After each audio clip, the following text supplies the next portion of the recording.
welcome Kleschka Crew to Kleschka Picks Week 8. As you can tell, I'm a little under the weather. And whoever got me sick, I don't know who you are, but I don't appreciate it. Let's get started with the Thursday night football game. Miami and Houston, Texans and Dolphins.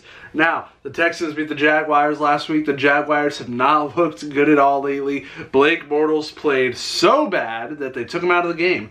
And then Miami, they lost to Detroit. I thought that was going to be a close game. Anyways, let's move on to this game. Houston has been very good through the last couple games they've played. They've stepped it up. They've got wins.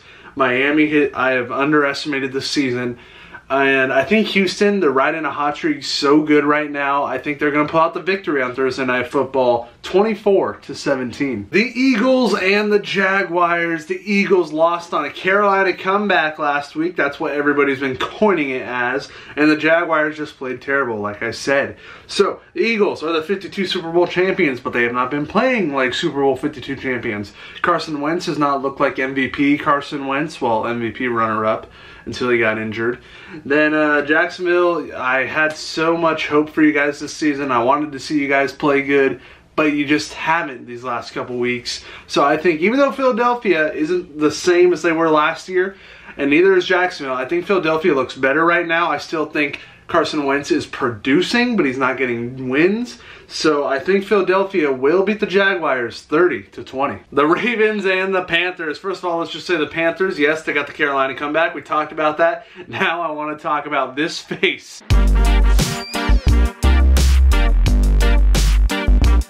Justin Tucker could have tied the game for the Ravens and gone into overtime against the Saints. And we were left with that face. And it was his first extra point missed ever in his career. Ever.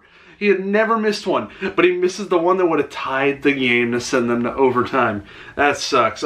His face, that reaction, I'm sure is a meme by this point and is all over the world. Now, the Panthers, like I said, great win, got the comeback. But I think Carolina, yes, I think Carolina is going to win. The Ravens, they have a very solid defense. The offense is up and down. But then I have to say Carolina, they're playing good, I feel like.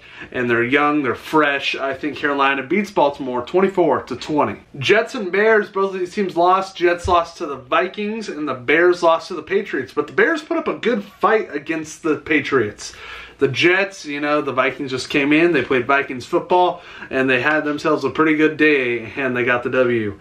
Now, I gotta say, Chicago, they looked good against the Patriots. I think I just said that, but they did not fight against the Patriots. They almost came back. They were close, but they just couldn't get the final push they needed to beat the Patriots. And after all, it is the Patriots.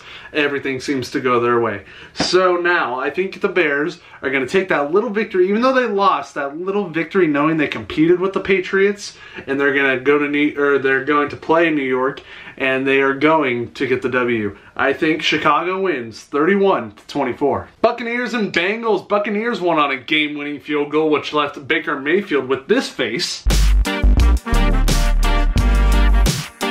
Then the Bengals, they lost to the Chiefs. I mean, it's the Chiefs.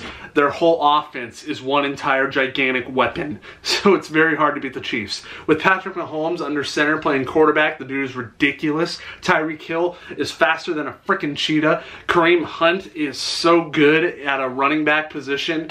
And then you have Travis Kelce, who everyone would forget about probably because of all these weapons. Now, I think Cincinnati is a better team than Tampa Bay. Tampa Bay barely beat the Browns. I think the Bengals have a good offense. Joe Mixon is looking like a solid running back option for them this season. And of course they have AJ Green at receiver. Tyler Boyd has stepped up for them.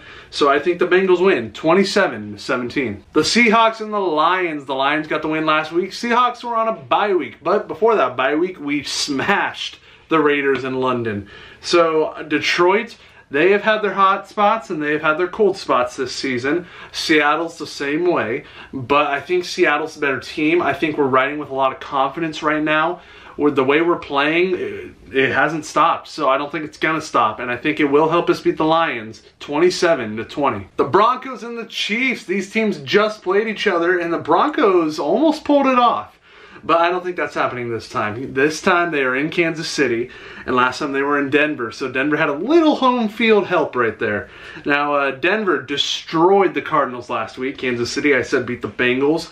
And I don't think it's going to be close again between the Chiefs and Broncos. This time, I think the Chiefs are going to win again, except I think it's going to be by a larger margin, a higher score. I think the Chiefs are going to win 34-23. Redskins and Giants. Redskins pulled off the win against the Cowboys, and the Giants lost on Monday Night Football against the Falcons.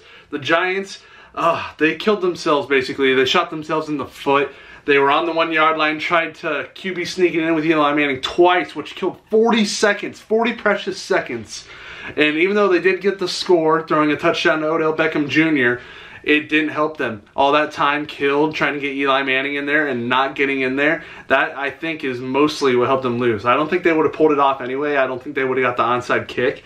But, I mean, it would have given them a better chance if they didn't keep trying to force Eli Manning on that QB sneak.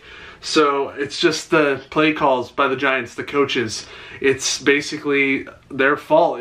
They got to call it better. And I blame them for that loss. Giants fans, I hurt for you. I'm sorry.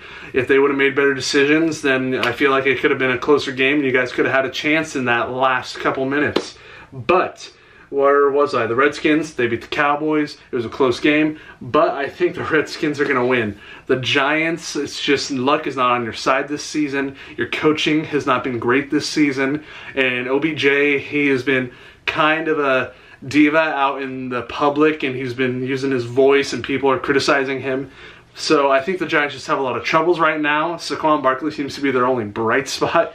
But I think the Redskins are going to win this football game 24-20. The Steelers and the Browns. Browns lost last week, and the Steelers were on a bye week. The Steelers still don't have Le'Veon Bell. I just read an article saying that Le'Veon Bell will not be returning to the team again. And then the Browns, like I said, they lost. And they played close. They tied. They tied last time they met, the Browns and Steelers. I don't think that's happening again. The Browns, they are tired. They've had so many overtime games this season. I think they've had four already. That's half the season that they're going and playing overtime with traveling on the road, and they're banged up a bit. It wears on a team, and you can see it. It's physically wearing them, and I think that's going to take effect. The Steelers are fresh off a bye week. They are healthy. They're awake. They are ready to play football, especially when you have Antonio Brown, and then James Conner stepping up in the absence of Le'Veon Bell. And then you have Juju Smith. Ben Roethlisberger is a veteran seasoned quarterback. So I think the Steelers win, and win by a lot, 38-17. Next we have the Colts and the Raiders. The Raiders, they were on a bye week, and then the Colts, they beat the Bills. They did very well against the Bills. They made the Bills score 5, which rarely happens in football, almost never. That's a field goal and a safety for those of you that don't know that. And safeties don't come by that often in a whole season, but there were a bunch last week, wasn't there, I think?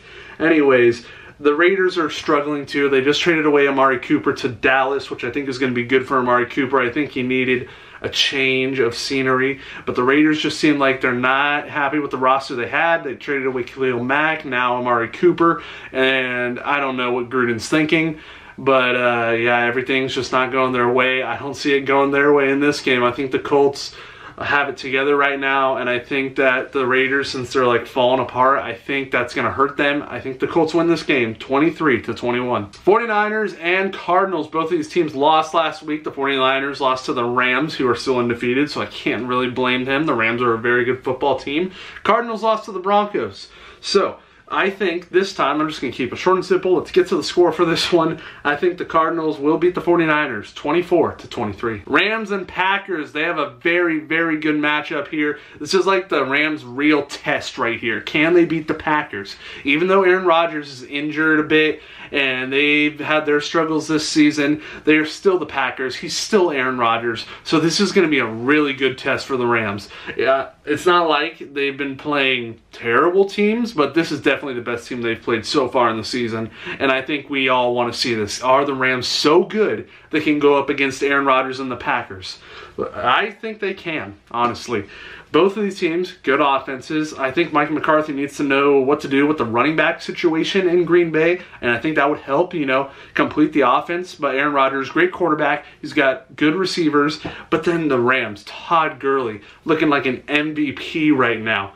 And then we have Jared Goff, who is just leading the Rams, He has all those receiving weapons, Robert Woods, Brandon Cooks, Cooper Kupp. So it's a dangerous offense on the Rams. And the defense is also dangerous. And Ndamukong Suh, Aaron Donald, Marcus Peters.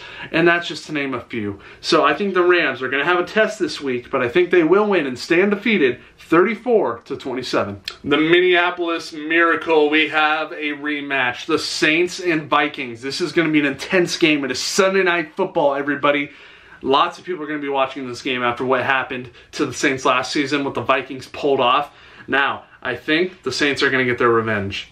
The Vikings have looked good this season, but the Saints have also looked good this season too. They only have one loss. Drew Brees seems like he's in a good spot right now. He seems very confident. The team seems very confident. The Vikings do too.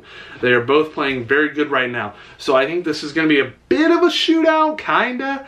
And I think that the Saints will come out on top 30-24 in the Minneapolis Miracle rematch. Patriots and Bills, the Monday Night Football game. Come on, the Bills, they have not had luck on their side this season. They're playing like the Bills. What can I say? And the Patriots are the Patriots. Everyone was like, at the beginning of the season, everyone was like, oh my God, are the Patriots finally losing it?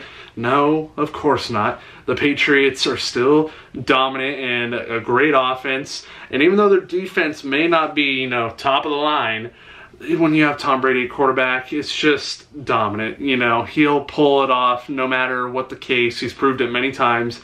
So I think easy win for the Patriots, 38-17. All right, everybody, thank you for watching Kleschka Picks Week 8. We are at the halfway point, kinda. There's 17 weeks, so really the halfway point would be 8.5. But if you get rid of the bye week, then yes, this is the halfway point. Like the video, everybody. Subscribe. I'll see you next time.